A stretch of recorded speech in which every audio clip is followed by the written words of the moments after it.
I hope you're ready for the return of the rolled hem. We just can't seem to escape the rolled hem in this class because it is a really nice way to finish things off. So right now we've got 1 inch of seam allowance down at the bottom of our shorts, and you might be thinking, oh, we'll probably clip this down, trim it to be shorter. We don't want to do that because you sometimes alter clothes to fit a different body. You want to leave that little extra seam allowance so that in the event that somebody really tall wears your shorts, you could let it out and make them a little longer so they're not quite so short. Same thing goes if you need to shorten them, you can always undo the seam allowance and add more into your hem. We're going to be bringing back our super handy dandy Grace Keenan signature rolled hem method, where we do less ironing, less pinning, and more sitting at the sewing machine and folding things over. So that will save us a lot of time. So what our first part of this is I want to take my raw edge and fold it over so that it just sits on our thread tracing line. And what I'm going to do then is I want to edge stitch on this. And so as close to the edge as I can get, which I typically say is about 1/8 of an inch away, is about where I'm hitting on mine, I'm going to edge stitch. And I want to just kind of fold as I go my fabric to make it sit where it needs to. Here we go, I'm just re-angling. So I will be folding as I go while I'm sewing.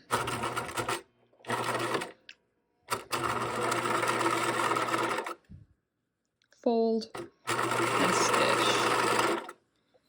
and get everything else out of the way and fold.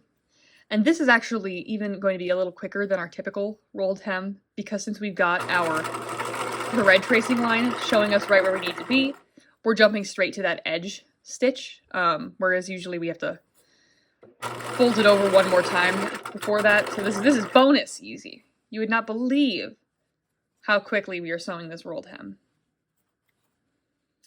Fold, stitch,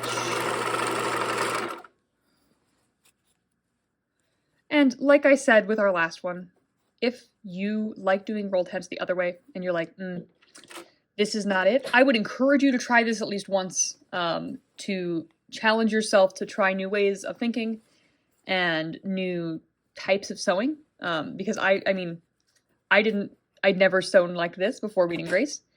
Or I'd never sewn a rolled hem like this, and I absolutely love it. I think it is really efficient and saves me a lot of painstaking ironing time. But you could use any kind of rolled hem. It's not going to ruin your shorts if you don't do it this way.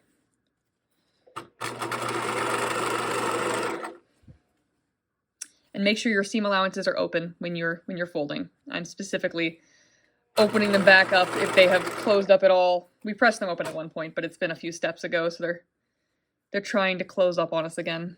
But now we're sewing them, so they can't do that anymore.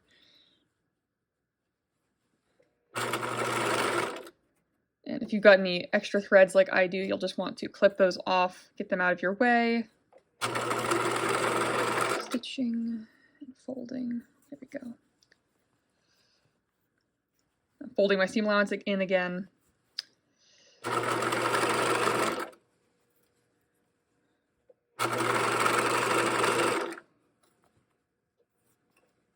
Ooh, I'm excited to no longer have raw edges on these shorts because it wants to fray badly. Okay, and once I've reached the end, I'm going to clip off my threads, and then it's time for part 2 of our rolled hem. What we're doing for that is now we are going to take it and we're going to fold it all over again so that now the edge, the raw edge is sitting right at the crease of our new fold, which you'll also notice is putting our thread trace line right at the edge of our fabric, which is exactly where we want it. So now we're going to sew again, and we're doing the same thing, folding as we go, sewing again, so that we're getting that thread trace line to be on the very edge. And where we're going to want to stitch now is, I'm going to say, a quarter inch away from the edge. And we're just going to be, this is technically top stitching, but I'm doing it from the back side. So this will show up on the edge of your shorts as the finished stitch line. And I want to make sure that everything is lying flat, because that wasn't, there we go. So I'm lining the edge of my presser foot up with the top edge of my, with the bottom edge of the, lining up with the crease edge here. There's so many words that I could use for this. And I'm back stitching. And I'm sewing and folding as I go. I'm just going to demonstrate this on one leg, just like I've been doing with the other steps. You'll want to repeat it on the other leg, so that you've got dueling hems, not one unhemmed pant leg, which would be a fashion faux pas for sure. You'd be laughed out of the Met Gala if you wore shorts with one hem. I don't know. Rich people do weird things. Maybe somebody has. If anybody finds an instance of a person wearing shorts with one hem to the Met Gala, they get my undying respect, I guess.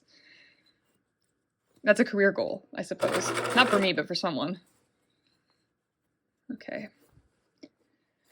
Fold and stitch.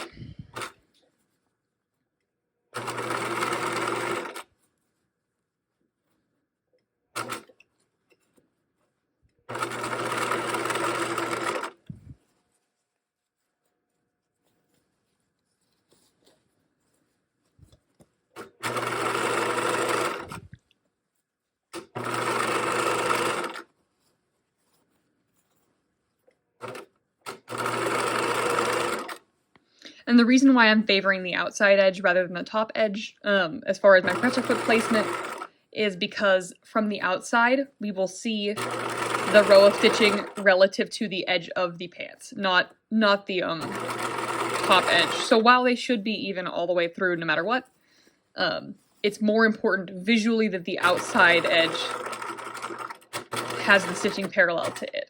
And that's always the case when I'm sewing stuff, so I always want to favor whatever's going to be seen on the outside.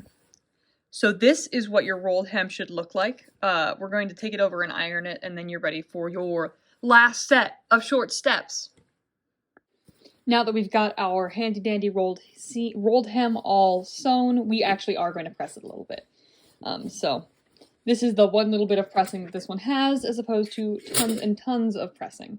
Is we're just going to make sure that our fold is nice and set and crisp by ironing it all the way around. So you'll want to get a sleeve board out for this, I would say. You could do it on a ham, theoretically, but I don't think I would. I would use a sleeve board. We've got a sleeve board for you to use for occasions just like this. And, you know, if you're a graduate student in a one-bedroom apartment, you could use your sleeve board as your ironing board. You can just forego an ironing board or table altogether and do everything on a sleeve board. Is it the most convenient thing I do? No, but it is really good for storage solutions. So now I'm ironing this hem.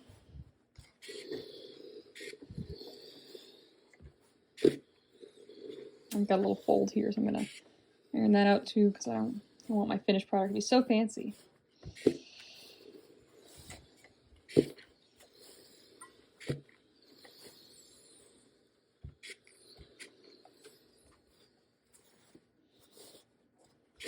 Okay, so your next step is going to be removing the thread tracing, which I will talk about in the next video. Okay, now one of our last things we want to do is we want to go through and pull out all of the thread tracing that we did before, because we don't want the world to know how we achieved such magical feats. So what you're going to do is, using either a seam ripper or scissors, just pull the threads out. I typically break it at one point, and then I'm able to pull it out pretty successfully because it's a big loose hand stitch. So that was me breaking it at one point. I'm getting the little knot part out. And then I'm going to go a couple stitches ahead, pull on it, and it comes right out. You're going to want to do this at the hems of your shorts. You're going to want to do this at the zipper part where there's thread tracing along our zipper opening. We no longer need that. We are done positioning the zipper, so we need to take that out. And also along the edge of your waistband facing. So every place that we put thread tracing in before, you want to take it out now to really make your finished product be finished. So be sure to do that before turning it in, because we don't want to see the hand thread tracing. It takes away from the illusion that we just magically know how to make clothes. And also, it's like the wrong color.